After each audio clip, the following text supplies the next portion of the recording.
Hello everyone, welcome back. आपका स्वागत है। हम बुक पढ़ रहे थे, रिच डैड पुअर डैड। पढ़ नहीं रहे थे, सुन रहे थे। This is an audio book. So अपने को सीखने को मिलेगा।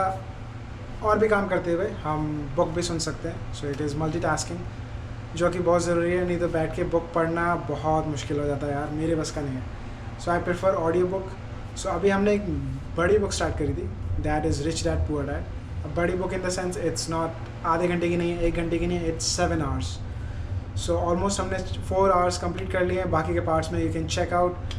लेकिन अभी जो पार्ट चल रहा है, अभी जो सेशन चल रहा है, उसमें वो बता रहे हैं कि सबसे इंपॉर्टेंट पार्ट जिसके ऊपर पूरा कैपिटलिज्म टिका हुआ है is your ability to sell. आप सेल कैसे करते हो, how much you understand people, how presentable you are, तुम अपनी बातों को प्रेजेंट कैसे करते हो। This is very important in terms of capitalism. If you want to earn your money in this department, then you need to know how to sell your idea. So वही वो सिखा रहे हैं अभी. So let's see क्या सीखने को मिलता है. And you can subscribe, follow, like, comment, whatever you like. Start. मेरे पढ़े लिखे डैडी ने मुझसे दिल खोल कर बातें की। उन्हें कुछ समझ में नहीं आ रहा था। वे मेरे फैसले के पीछे के कारण को नहीं समझ पा रहे थे, क्योंकि जिस जॉब को मैंने छोड़ा था उसमें सैलरी अच्छी थी, बेनिफिट्स बहुत अच्छे थे, खाली समय भी बहुत मिलता था और प्रमोशन के भी बहुत अच्छे मौके थे। जब एक शाम उन्होंने मुझसे पूछा कि तुमने जॉब क्यों छोड़ दी, तो मेरे लाख कोशिश करने के बाद भी मैं उन्हें इसका कारण नहीं समझा सका। मेरे तर्क उनके तर्क के दायरे में फिट नहीं हो पा रहे थे। प्रॉब्लम यह थी कि मेरा तर्क मेरे अमीर डैडी का तर्क था। मेरे पढ़े लिखे डैडी के लिए जॉब की सिक्योरिटी ही सब कुछ थी, जबकि मेरे अमीर डैडी के लिए सीखना ही सब कुछ था।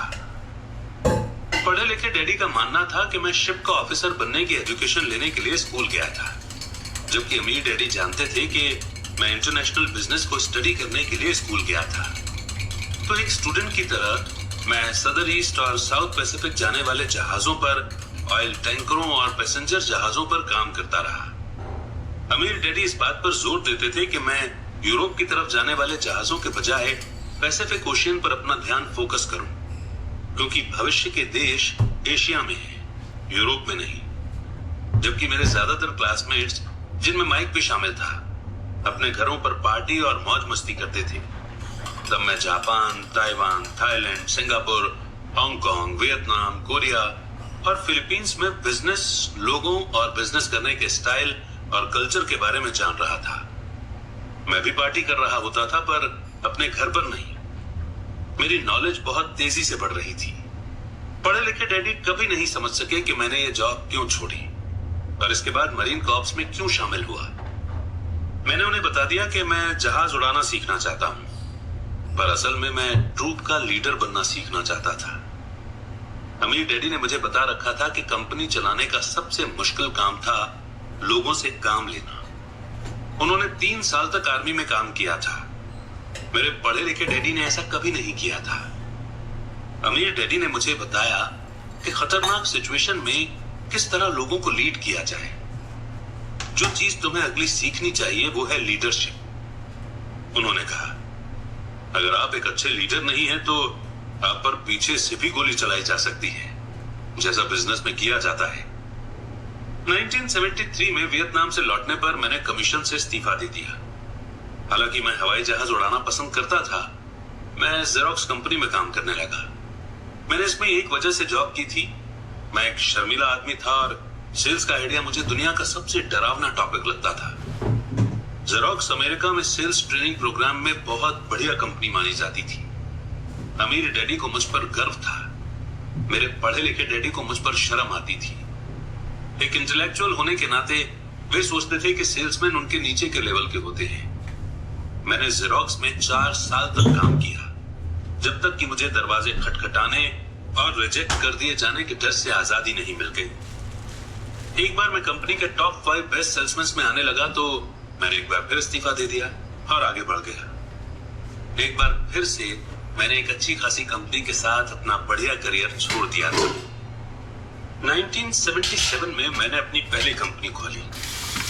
अमीर डैडी ने मुझे और माइक को कंपनियां चलाने की ट्रेनिंग दे रखी थी, तो अब मुझे उन्हें एस्टेब्लिश करना ही सीखना था। मेरा पहला प्रोडक्ट था नायलॉन और वेलक्रो का वॉलेट, जो फार ईस्ट में बनता था और समुद्री जहाज से न्यूयॉर्क में एक वेयर हाउस तक आता था।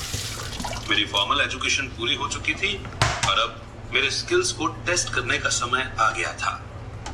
अगर मैं फेल होता तो मैं दिवालिया हो गया होता।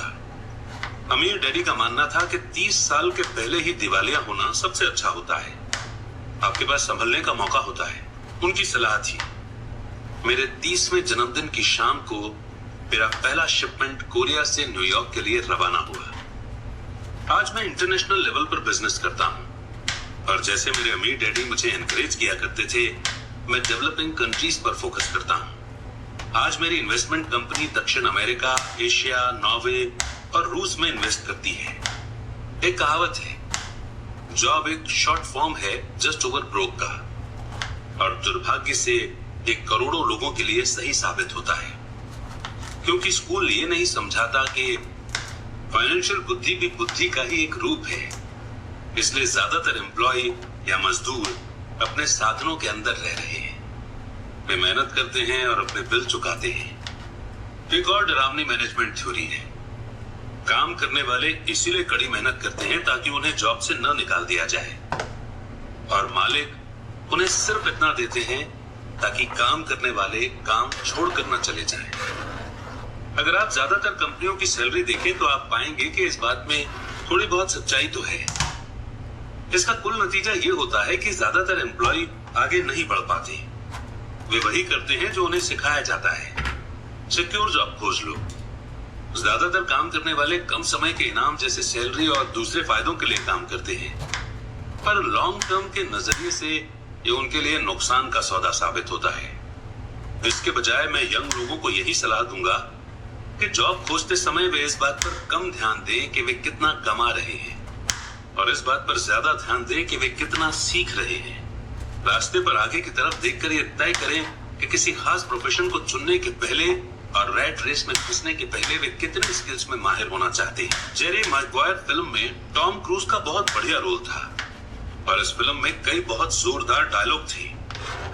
शायद सबसे यादगार लाइन थी, मुझे पैसा दिखाओ। और एक और लाइन थी जो मेरे हिसाब से ज्यादा सच्ची थी।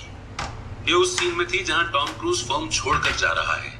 उसे जॉब से निकाल दिया गया है और वो पूरी कंपनी से पूछता है, मेरे साथ कौन आना चाहता है? और सब लोग चुपचाप और शॉक्ड खड़े रहते हैं। सिर्फ एक औरत बोलती है, मैं आना तो चाहती हूं, पर मेरा 3 महीने में प्रमोशन होने वाला है।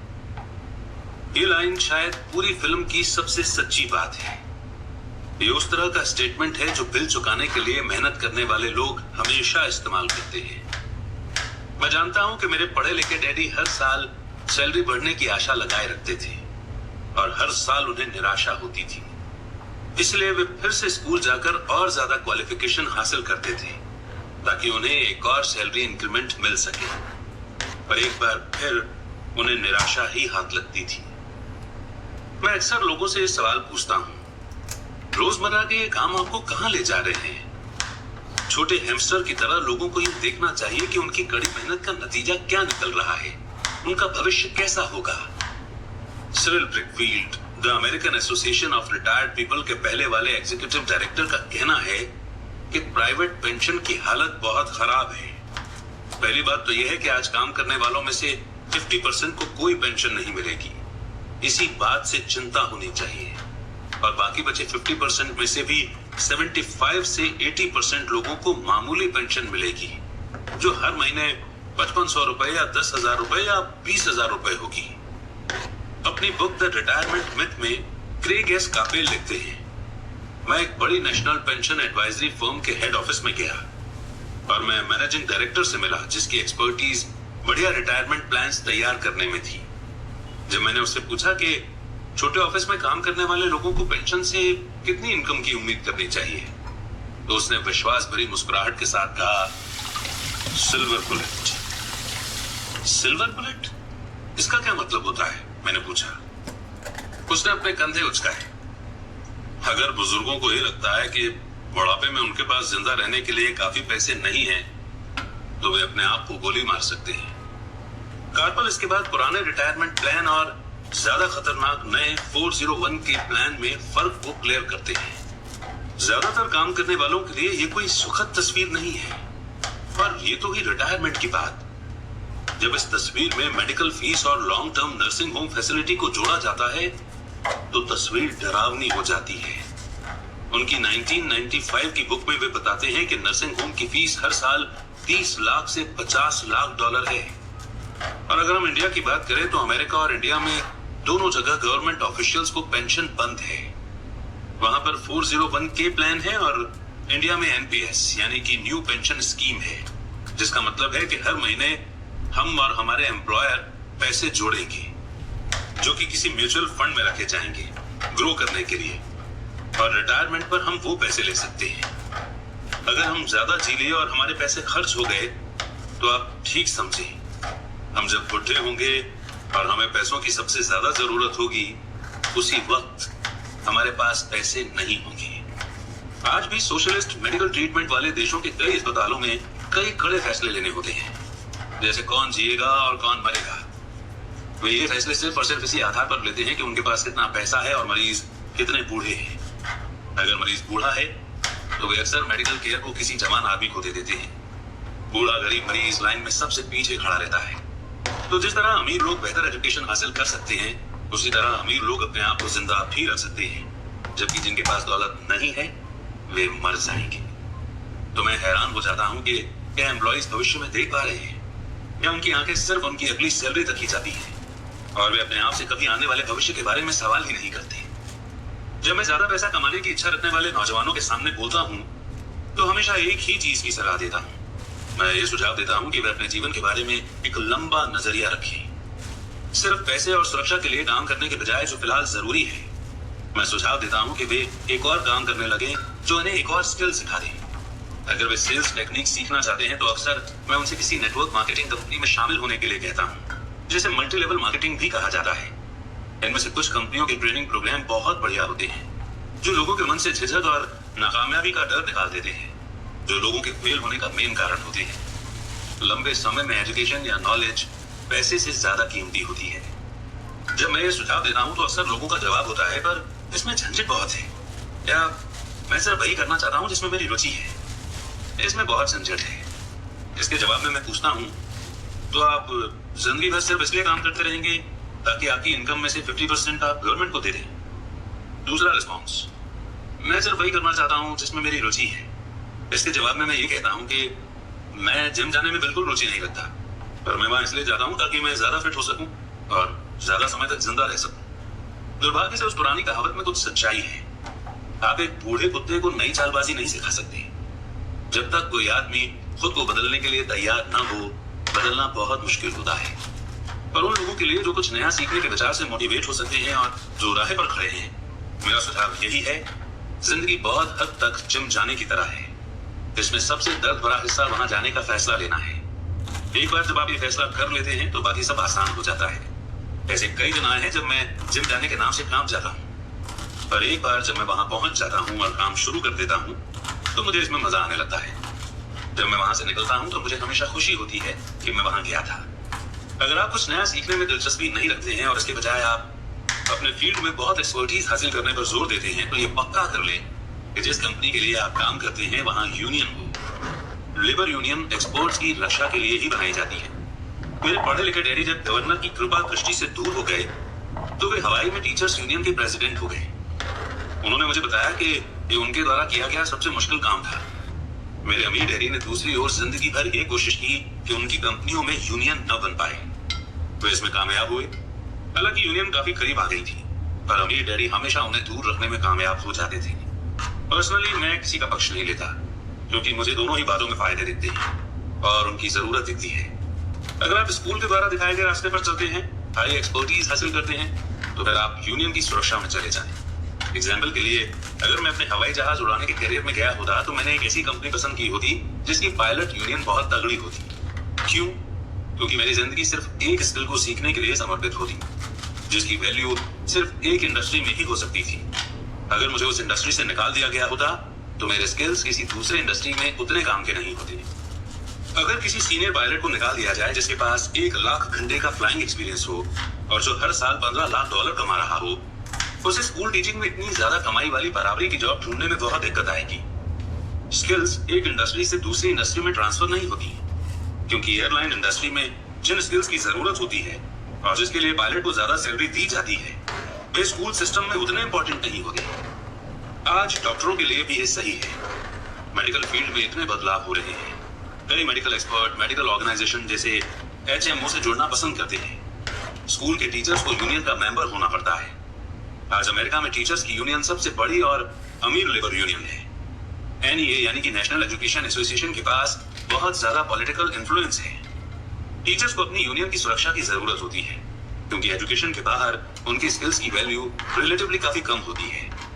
तो रूल ये है, एक्सपर्टीज हासिल करो और यूनियन बना लो। स्मार्ट लोग यही करते हैं। जब मैं अपनी क्लास से पूछता हूँ कि आप में से कितने मैकडॉनल्ड्स से अच्छा हैमबर्गर बना लेते हैं, तो लगभग सभी स्टूडेंट्स अपने हाथ खड़े कर देते हैं। मैं फिर पूछता हूँ, अगर आप में से ज्यादातर बेटर हैमबर्गर बना लेते हैं, तो ऐसा क्यों होता है कि मैकडॉनल्ड आपसे ज्यादा पैसा बना लेता है? जवाब साफ है,